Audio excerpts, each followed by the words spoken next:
Hi guys, welcome back to cinema poster TFA. బాగుండాలి మామ. అఖండ తాండవం మూవీ రివ్యూ అయితే చూద్దాం. ఫస్ట్ ఆఫ్ ఆల్ మూవీ ఎలా ఉందంటే నేను 2 పాయింట్స్ చెప్తాను. ఒకటి, మీరు బాలయ్య గారి ఫ్యాన్ అయితే అవుట్ అండ్ అవుట్ ఎంజాయ్ చేస్తుంటారు. రెండోది, నార్మల్ న్యూట్రల్ ఆడియన్స్ అయితే first half strictly bad, second half extraordinary. And ఈ మూవీ నాకు ఎలా అనిపించిందంటే, నాకు బాలయ్య అంటే చాలా ఇష్టం. బాలయ్య మూవీస్ లో ఫర్ ఎగ్జాంపుల్ వీరసింహారెడ్డి చూడండి, రీసెంట్ గా వచ్చిన మూవీస్ లో ఫస్ట్ హాఫ్ చాలా బాగుంటది, చాలా పవర్ఫుల్ గా ఉంటది comparing to second half. But అఖండకు వచ్చేసరికి ఇది కంప్లీట్ గా ఆపోజిట్. ఫస్ట్ హాఫ్ చాలా వీక్ గా ఉంటది, చాలా ఆర్టిఫిషియల్ గా ఉంటది. ఆ ఫైట్స్ గానీ ఏదైనా చాలా ఆర్టిఫిషియల్ గా అనిపించింది. బట్ సెకండ్ హాఫ్ చాలా బ్యూటిఫుల్ గా ఉంది. నాకు వరకు వచ్చేసరికి first half strictly below average and second half extraordinary. And movie story విషయానికి వచ్చేసరికి, వేరే ఒక కంట్రీ వాళ్ళు మన కంట్రీ పైకి ఒక అటాక్ చేద్దాం అనుకుంటారు, దాడి చేద్దాం అనుకుంటారు. వాళ్ళ నచ్చక అది ఏ కంట్రీ అనేది మీరు మూవీలో చూడండి. అండ్ ఆల్సో పార్ట్ 1 లో అఖండ ఆ పాపకి మాటిస్తాడు, నేను వస్తాను అని చెప్పి. ఏదైనా ఆపద వస్తే సెకండ్ పార్ట్ లో వస్తారు, ఎలా వచ్చారు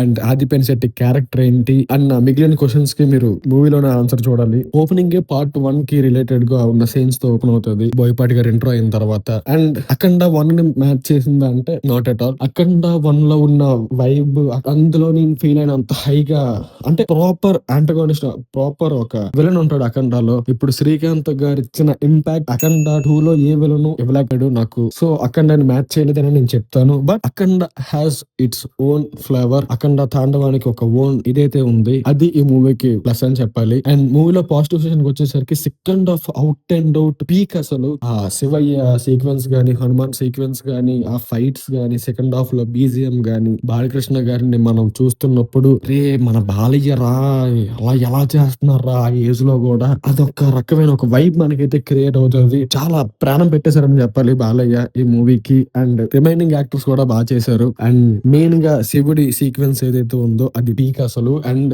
సర్ప్రైజింగ్లీ సెకండ్ హాఫ్ లో విఎఫ్ఎక్స్ చాలా బాగుంది, చాలా కేర్ తీసుకున్నారు. అండ్ క్లైమాక్స్ లో అసలు ఎక్కడికక్కడ బాలయ్య చెప్పే డైలాగ్స్ కానీ, మోనోలాగ్స్ కానీ చాలా బ్యూటిఫుల్ గా, చాలా పవర్ఫుల్ గా ఉన్నాయి. చాలా రేర్ గా మనం చూస్తాం చాలా పవర్ఫుల్ మోనోలాగ్స్ రీసెంట్ టైమ్స్ లో. బట్ ఈ అఖండ 2 లో ఉన్న మోనోలాగ్స్ ఏవైతే ఉన్నాయో, అది ఇండియన్ సినిమాలోనే నేను చూసినంత వరకు ది బెస్ట్ మోనోలాగ్స్. ఆ ఒక సీనియర్ యాక్టర్ ఒక పవర్ఫుల్ మెసేజ్ కన్వే చేస్తే అది ఎంత స్ట్రాంగ్ అండ్ ఇంపాక్ట్ఫుల్ గా ఉంటుందో అది అఖండ 2 నుంచి మనం చూసి తెలుసుకోవచ్చు. అండ్ ఈ మూవీలో నెగిటివ్ విషయానికి వచ్చేసరికి సౌండ్ మిక్సింగ్ ది వరస్ట్. అసలు ఫస్ట్ హాఫ్ లో అసలు అవసరం లేదు అంత సౌండ్ అంత. ఇప్పుడు సెకండ్ హాఫ్ లో ఆ హై ఇచ్చే సీన్స్ ఉన్నాయి, అఖండ వచ్చిన తర్వాత దానికి అంత లౌడ్నెస్ ఉంటే ఓకే, దానికి ఒక అర్థం ఉంది. అసలు ఫస్ట్ హాఫ్ లో అసలు సౌండ్ మిక్సింగ్ అయితే చాలా మంది అన్కంఫర్ట్ ఫీల్ అయ్యారు థియేటర్స్ లో. ఇంటర్ వరకు వచ్చేసరికి అమ్మయ్య ప్రశాంతంగా ఉంది అని చాలా మంది నా కళ్ళ ముందే ఫీల్ అయ్యారు.